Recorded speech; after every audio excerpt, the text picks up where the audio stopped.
เอาละครับเสือว่าอำเฮียนนึงมันสิมีเมนูนึงที่ตะเฮานะถึกเสือดู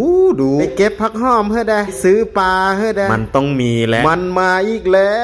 วกินนะคิดตะไฟนี่สิพามาเอ็ดเมนูซุปหน่อไม้หนะวัตถุดิบหลักๆก็สิมีหน่อไม้ปลาดุกงามักทั่วดินแล้วก็เบอร์ย่านางได้น้องเอ้ยลืมผักหอมรวมพอมันเริ่มกันเลยน้องเอ้ยไปดังไฟซะก่อนแหละอันแรกแล้วตั้งหม้อค้างน้ำต้องเสือลายประหันเด้อกะว่าน้ำมันเดือดจักน้อยแล้วเอาปลาแดกโตนลงไปใส่เป็นน้ำปลาแดกได้น้องน้ำเดือดลงแล้วเอาปลาดุกโยนลงไประวางท่าปลามันสุกคอยกันน้ำมาซอยหน่อไม้ทุ่งไว้หนะแล้วก็คั้นกับเกียร์ได้น้องแล้วก็มาซอยหอมท่าเลยจังรวดเร็วหนะตะเลอตะลาแล้วปลากระซุกพอดีขึ้นมาพักไว้เลยน้องหลังจากหันก็เอาหน่อไม้ที่ตะเฮาคั้นมาต้มกับน้ำยาหนาสุกแล้วเอาน้ำมาคั่วมาทั่วดินไปสะก้อนแดน้องกาว่าสุกแล้วจังเอางาลงหนะเพราะงามันสุกเร็วแล้วเอาแนวคั่วเมื่อกี้นี้ดึกลงน้ำโคกตำย้องมันมุนบะกาว่ามุนแล้วก็เอาปลาดุกที่ตะเฮาต้มน้ำปลาแดกไว้หนะเอาลงมาตำมันเข้าเดียวกับงากาว่าแรกแล้วเอาหน่อไม้ที่ต้มกับน้ำยะนางเมื่อกี้เอาลงมาย้องซะเดียวถึงขั้นตอนการปรุงรสเสือพงนัวมะเขือคั่วได้น้อง